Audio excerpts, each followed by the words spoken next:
Olá pessoal, tudo bom? Eu sou o Armando, trainer em programação neurolinguística sistêmica. Bem-vindo ao nosso canal Vida com PNL. Nesse canal a gente fala um pouco de como é que é essa, esse jargão que todos falam, que sabem muito, que é sobre programação neurolinguística. E eu espero que nesses vídeos vocês consigam ter uma ideia muito bacana daquilo que você pode fazer por você. Tudo bem? Então aproveita, já dá um like, assina no nosso canal aí, faz a sua inscrição e vamos começar. Bora pro vídeo.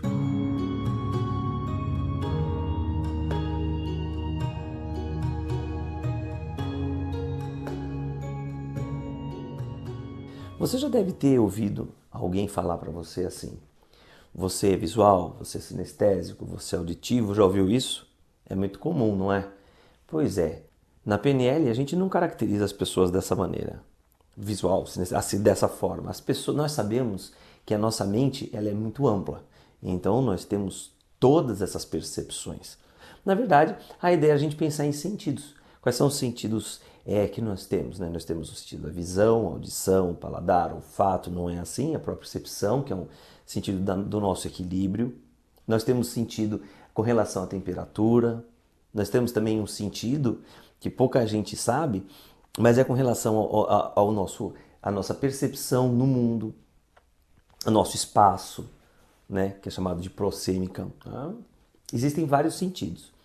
No que a gente comenta a respeito da programação neurolinguística, é mais como nós podemos agrupar cada um desses tantos sentidos em, por exemplo, visual, aquilo que eu estou falando a respeito de percepção daquilo que eu vejo, o auditivo, daquilo que eu percebo enquanto eu escuto, ou o barulho que eu faço, ou nesse sentido.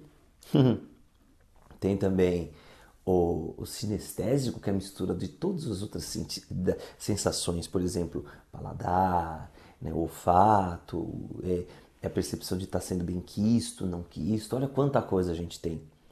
E tem mais um que pouca gente conhece, que é o auditivo digital. Sabe aquela vozinha que a gente tem dentro da gente, que vira e mexe fala com a gente, olha aquilo ali, que somos nós pensando, né, na verdade. Isso a gente chama de auditivo digital. Nós temos tudo isso, nosso corpo contempla todas essas linhas de sentido, né? Nosso corpo ele contempla toda essa gama de sentidos. Então é muito restrito alguém chegar para você e falar que você é visual, porque você não é somente visual, ou falar que você é sinestésico, você não é somente sinestésico. Então, por exemplo, é bem percebido isso quando você vai ao cinema. Né? No cinema, como é que é? A imagem tem que ser grande para pegar o público visual. Né? Tem aquele surround, né? Aquelas caixas que fazem o som girarem na sessão de cinema, que é para pegar o nosso lado mais auditivo. Né? Ele é escuro para prestar nossa atenção e as músicas que são colocadas, que também são para ativar o nosso lado auditivo, elas juntas podem criar na gente uma emoção. E essa emoção de ter a percepção vivenciada no filme é o nosso lado sinestésico. Então, quanta coisa que nós temos. E a nossa vida ela é assim. Nós, quando nós estamos vivendo alguma situação, todos esses sentidos, visual, auditivo, sinestésico, auditivo, digital, vão estar interagindo. E a PNL é a forma como nós percebemos o mundo. Olha que legal. Muita gente acha que PNL é uma linha, PNL é uma forma de pensar a psique humana, quando na verdade os co-criadores da PNL, assim que a gente diz, mostram que é como você entende o mundo. Legal? E a gente consegue trabalhar com a forma como você entende o mundo, por exemplo, em consultório. Muitas vezes a gente faz uma consultoria para que você perceba a forma como você observa, como você escuta, como você reflete as ações que acontecem. Então, por exemplo, é muito comum que alguém venha conversar comigo e fale uma história de um jeito. E aí quando você fala, fale a mesma história, só que do ponto de vista em que você foi responsável pela sua percepção. Então vou dar um exemplo. Eu estava numa festa com várias pessoas e eu comecei a contar a piada de políticos. Aos poucos as pessoas fizeram cara de nojo para mim e Começaram a ir embora, não quiseram mais saber. Ô, gente chata, gente antipática, esse pessoal. A gente tem essas percepções.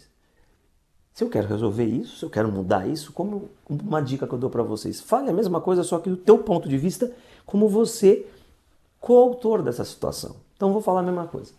Então eu chego e falo assim, estava numa festa, nessa festa havia muitas pessoas, no começo todas falaram comigo, me recepcionaram muito bem, é claro, eu não conhecia todo mundo, e aos poucos eu fui me interagindo, mas eu não estava atento que a conversa sobre política não rolava.